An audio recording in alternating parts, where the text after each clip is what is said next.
Welcome to the Library of Ruina, a place where you can find wisdom, knowledge, and aspirations to your dreams. All you need to do is overcome an ordeal set by me to you. Which, unfortunately for all of our guests, is totally rigged against them. As the librarian under Angela, you, the player, are tasked with ensuring that not a single person that comes here seeking a book ever leaves this library. As you collect the stories of people from all over town, you'll need to suppress negative emotional beings to then awaken more librarians to aid in the parties. This is a clipping of one of those tales. After becoming a servant to the tomes, we had fought our way up in notoriety, inhaling nobodies until we gained enough low-level books to be known as a myth. Soon after taking in the story of a cannibal butcher couple, I was told to prep stationery for another fixer office. One of their ranks, Lulu, was complaining about how they don't get enough action and how she's thinking of bailing to another agency. Her convo companion Mars saying she won't do jack shit. They get into an argument because Mars ate Lulu's cake, but before the argument can reach full swing, San appears with a job for the two of them. The invitation we sent over. Considering we started farming the rat populace and a few of the body jumpers too, we've become known as quite the worthy challenge that may just be worth the trials. Hence, Streetlight HQ is willing to boost any investigative pay around us by a whole emotive level. So, to these guys, we aren't a myth, we're an urban legend. We're also worth a lot of money. Seeing as the trio has been down on their luck for a bit with no jobs, this sounds like an opportunity too good to let slip up.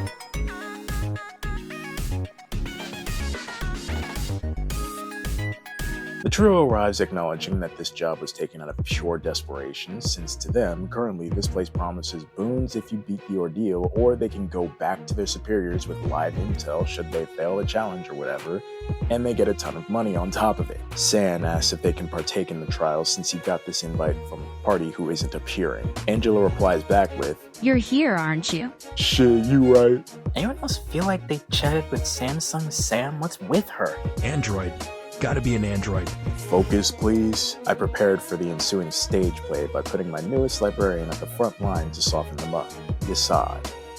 He started off with rather nice momentum, putting San into stagger and taking a good chunk of health along with it. However, his dynamic duo backing him up, San was able to snatch the win and keep what little health he had left at the moment. Me and Roland were able to start off by putting San on a shelf before staggering Lulu to pop an Abno card, directing our main attacks to Mars while also putting Lulu on a shelf. Mars was tough to bash into, but eventually we were able to put his chapter on display as one of our first great stories. After we finally put something in the display case, therefore showing we care about one of the books on a sentimental level and not just a cleanly one, we awakened and greeted Hod into our library. Told her to wait right here for a moment, and then went to investigate a rather loud metallic ringing that was coming from the tech floor. Yasad was getting into combat with an Abno that surfaced, the Forsaken Murderer, a powerful beast that can headbang with the best of them so well that he has to be restrained, and even then he can still very much hurt or kill someone if you put a banging beat into his head. Which is a problem because, you know, it's insane and a murderer, so anything rattling off its head case sounds like music to it as long as pain or discordance is involved.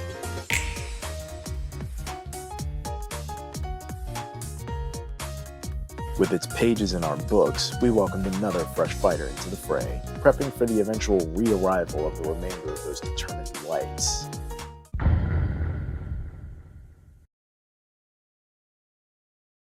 San and Lulu are rightfully distraught at the loss of their good comrade. San saying that they should stay far away from our doors for safety.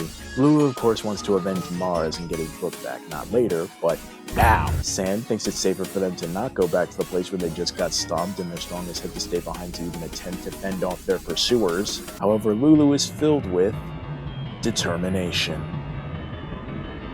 So she makes a few calls. Lulu returns to the library with little to no patience for Angela's greeting this time around, finding out quickly that Angie is not to be tread upon. Something I found out when I wandered in. I'm here for Mars' book. I'll get his book. kill all the monsters here and blow your head clean off. I am afraid that your third statement is going to be very difficult to perform, my dear guest. I said shut up. Nothing that you say is going to convince me.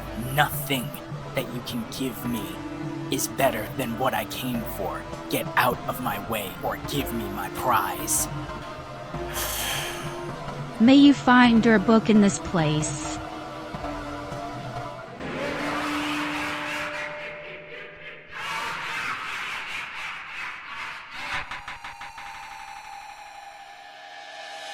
Lulu called up every one of her various homegirls to come burn the library to the ground with her. Roland and me were leading the defense this time, with a rather damaging set of combos done by both to the assailants. They didn't last the first act. However, they will only be opening act themselves. Being honest, I didn't really want for Lulu to see what I had cooking as my main act, so I tried my hardest to impede her progress. Give it back! Trust me, hun, you don't want to get past me. Don't tease her. Shut up. Bitch! Who you going to marry?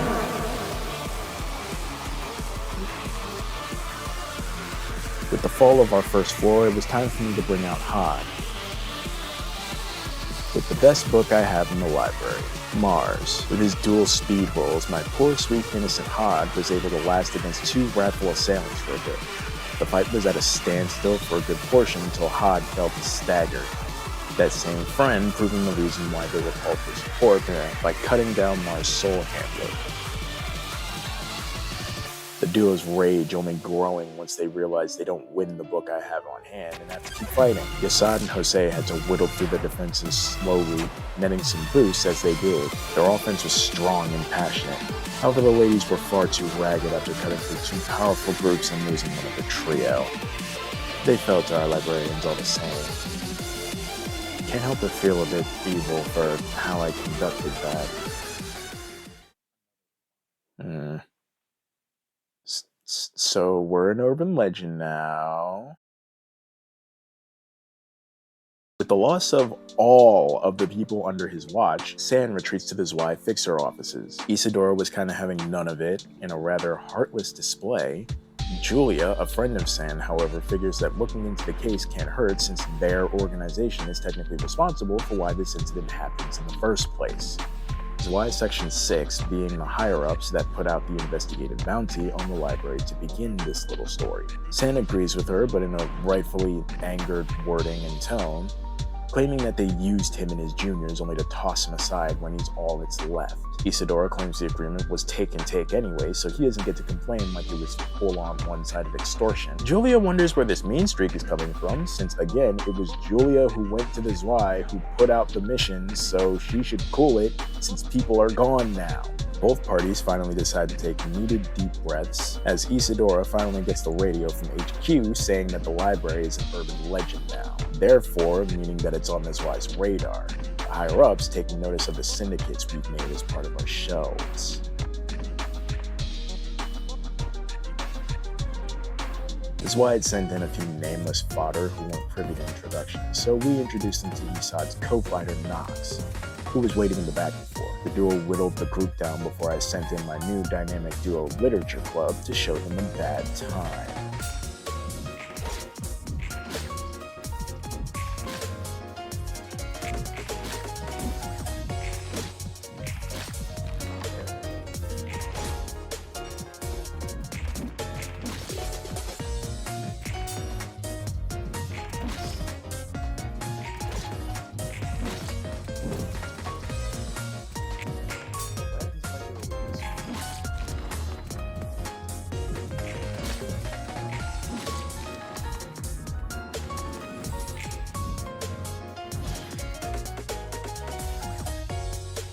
Netzik had been welcomed into our fray and went off to investigate a sound he couldn't seem to describe. I tagged along to see what was up, and he came across the fragment of a universe, an abno of incomprehensibility. Shortly into engaging in battle with it, we noticed that it was putting cards into our books, ones that debuff us when held onto, but could be used to skip its rather devastating attack rolls with our own defense ones. Once we knew that, Nets was unstoppable, able to get the creature down to stagger twice for no particular reason, and start to cleave away at its rather girthy health reserve. Had this have gone to any other librarian, it might have outlasted him, but with his book, he was able to heal from any clashes he won, securing the victory with little health lost. Nets promptly dragged me out of the room so he could drink himself forgetful to the experience of having to gaze into eternity's crumb and then having to cleave it into even more infinite fragments.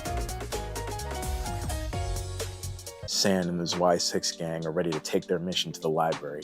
They intend on retrieving Mars and Lulu, but they're tasked with collecting as many books as possible for the Zwei to get more info. They're hoping that we have some information regarding a powerful Abno called the Pianist.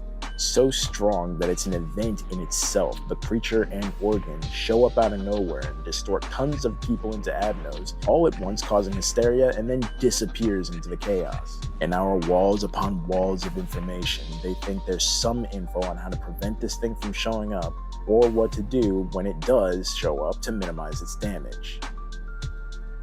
We have neither of these things.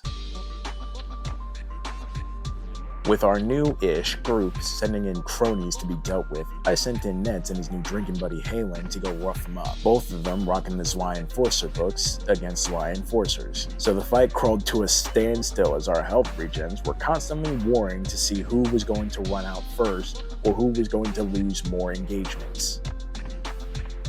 It was Halen. We redirected the group to the literature club.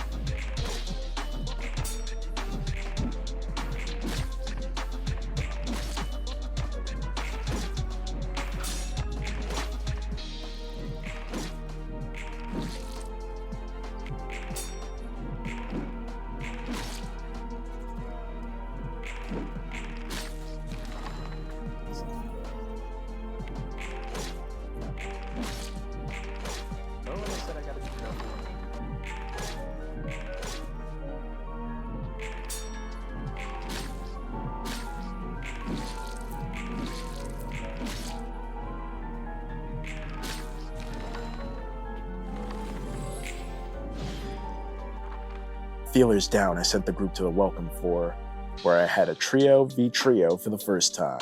The enemy team decided all eyes on me, so we decided to finally add sand to the shelf betwixt his two friends.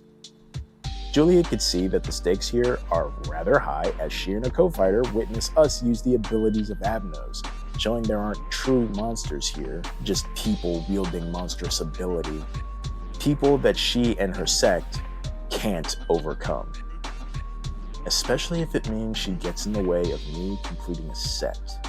A brave, selfless heart, a wrathful, protective soul, and the story of a man stuck in a story of desperation. What a dangerous literature club. Wait a fucking minute, was all that just an Undertale reference?